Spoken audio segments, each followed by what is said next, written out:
Nsil ukuthi la KZN you are credited for ukukhulisa iEFF from la yayikhona in 2013 to where it ended just before my elections lawa ka 2024.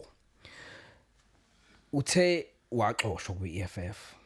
Ngicabanga ukuthi umuntu olandela ipolitiki uyazi ukuthi esikwaziyo thina ukuthi waxoshelwa ukuthi wahluleka ukukhipha amabhasi. Kwenzakalani there? Okay. Ithi into ngaxoshelwa ukuhluleka ukukhipha amabhasi aye kwi 10th anniversary 2023. EFF yaqala ngo2013 ibiyenza 10 years ngo2023. So 10th year anniversary FNB. So you remember with 2023 there were internal elections with EFF. Then I had to then I was unelected as the chairperson, but then ngakho-optwa kuyohlala kwi-National Central Executive Committee, which is the CCT Central Command Team, sengilida national. Because I was leading now nationally, bang deployer a Cape Town, a parliament. Yes. Then ngenkathi ngise-parliament e-Cape Town sengisuka la kwi-legislature. Ngihlala e-Cape Town eParliament, but i-constituency yami ngokomsebenzi we-organization is the city of Johannesburg. Okay. So kuthiwa uzosebenza eJohannesburg as that's where you are deployed to grow the party, but you are expected at Parliament. So uzoba seParliament 3 days in a week, 3 days eGoli, udlule one day KwaZulu Natal and all that becomes your life. But the constituency yami KwaZulu Natal. I've got a family here and I've got businesses here. So it was not working for me. But ngangibona ukuthi indlela nje yokunginyakazisa. But le amabhasi ngizoyichaza. Kuthiwa as a member of parliament nationally, I must send 20 buses to FNB. Now ibhasi lot okusuka la KwaZulu Natal. It's anything between 30 to 40,000. Multiply that by 20, we should ngangidinga between 1.2 and 1.4 million. Ngiwuthathe phi? I don't have that money. But abanye bakwazi. Constituents, I'll come back to that. Okay. Constituents engiqhamuka kuyona yabantu abaphuka. Akekho umuntu la kulawe engibalidayo ngathi khoza na 100,000 nali million now 50,000 hlanganisa and send 20 buses to FNB. What they were saying without saying it, hamba uye kosoma business ubakhombe ngomunwe and demand the money. Githi mina, but you've got a labor desk. I must go to these businesses banginikeze la mabhasi ngithatha abantu mas. The next thing mangabe labaqashi sebe xhaphaza abasebenzi bathi soya kwi-EFF. Mabefika kwi-EFF athi umqashi ahambani niye kwi-EFF, niyakhumbula la mabhasi nawagibela ni-FNB ayikhokhelwe yimina. So EFF is not going to help you. Then I'm captured. But let me tell you what was there were two reasons why I was pushed out, because it's not about the buses. Umubuga, even nationally, there were about 63 people on that list. I was number 1 on that list. Kamalamje, number 1, national. Noma sesibuya la province in, there were 32 people la province in. I'm number 1 la province in. I was the target. Why was I a target? In 2019, I did not support certain people for inkomfa kazwelonke ye-EFF. Okay. So, particularly the Secretary General Umashali. I did not support him then because I supported Umandisa Mashiko, ukuthi Secretary General, who was then the chairperson of Gauteng. Very brilliant, intelligent woman, powerful. Abantu babengamfuni because they wanted uMashali Dlamini. Now, mina ngiqhamuka KZN, Mashali Dlamini ngiqhamuka KZN eMzimkhulu, and I was opposed to him because I was saying you don't have capacity to be the secretary. Right, treasurer, hambi yoba treasurer, hambi yontshontshe imali, buyuzela kwi-organization because you are a tenderpreneur. But le nto yokuba u-secretary general, you need an administrator. Hamba a tenderpreneur, your fundraiser, ubuyisa imali. 2019. Now, 2024, EFF was going to national elections again. But that was the problem. Because still, I didn't support him. So I had to be removed. Yes. Okay. I had to be removed. Afaka bafana abantu bakhe, so that he can have an easy way to a conference without any opposition. So ngangishayelwa in national conference. I did not support them for 2019. I was not going to support him for 2024. So they had to deal with me for 2023. But let me tell you, you mentioned a very important point to say, abanye bakwazi ukuthumela amabhasi. The question you should ask yourself, bakwazi bayithatha phi imali? Let me tell you what happened. EFF was a kingmaker komasipala. Because omasipala baphethwe inkatha nokhongoloza. I-ANC mayifuna ukungena ayoguqa kwi-EFF ukuze kuvotelwe imeya ye-ANC. Inkatha mayifuna ukungena ayoguqa kwi-EFF ukuze i-EFF ivote nayo ukuze bathole ukuba umeya baphathe umasipala.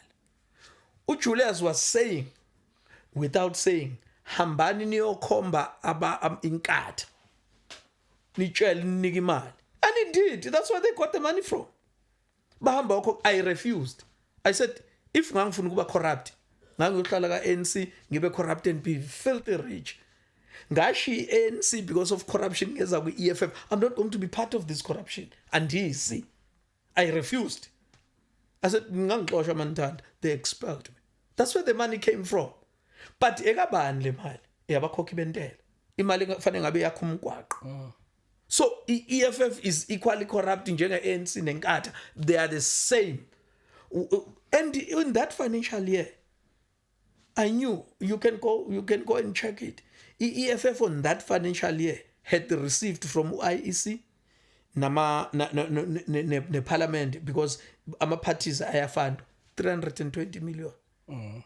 Now on top of that, Julius Uti, we must fundraise 1.4 million. Ngihambisa amabhasi lapha. Ngihambe ngiyokhomba inkatha ngesibhamu ekhanda and say ukuze niqhubeke nibe i-mayor nani, give us so much money. I was not going to do that. I was not prepared to do that. I said, man, we're corrupt, it's not going to happen. Yeah, but it's a serious allegation. It's a serious allegation that I can prove. Oh, okay. Yes. So I'm saying, by imali bayithola komasipala. Okay. Yes. And imali kabani, because umasipala kana mali, imali yabakhokhi bentela. That's corruption. That's where the money came from. Ask one of them, busy any one of them, owathumela amabhasi lapho umbuzo wayithola phi imali. Ngeke bakutshela. But I'm telling you now where they got the money from. Thanks, Mkhathini. Hayi, qhubeka please.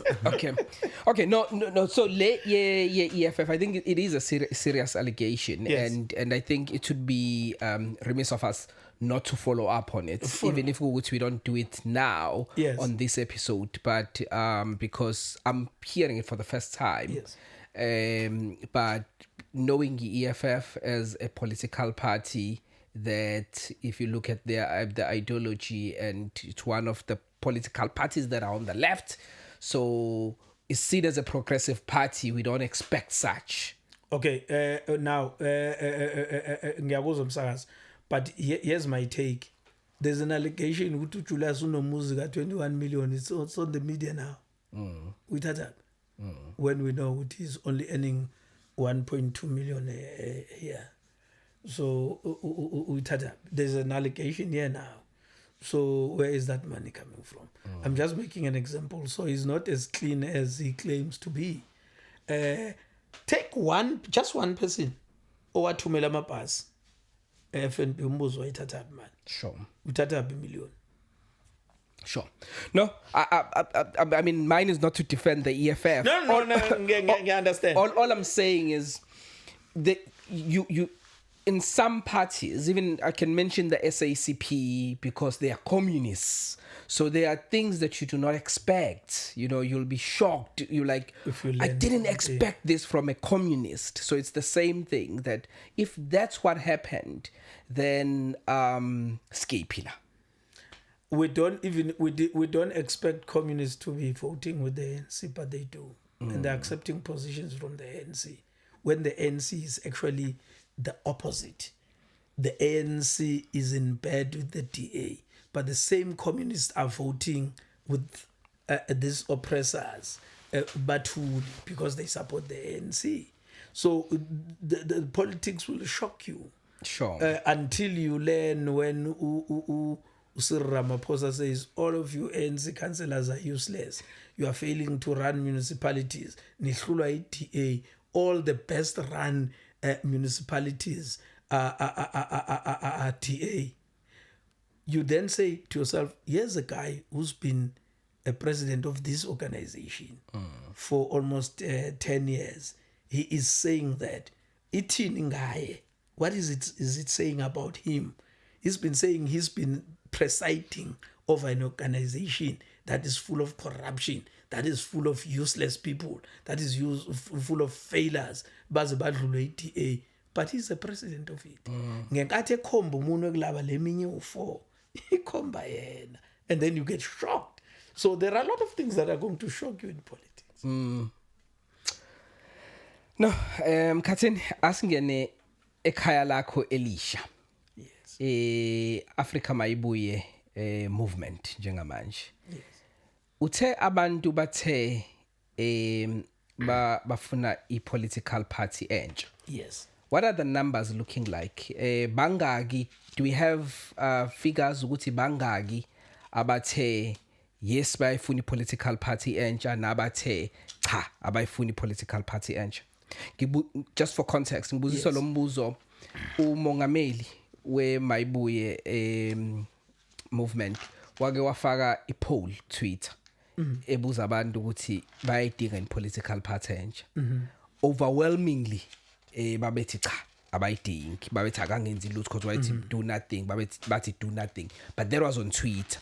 And why delete leyo post? So lana ke face to face ngabe ama numbers abukeka kanjani? Let me tell you ukuthi when you do these things on Twitter,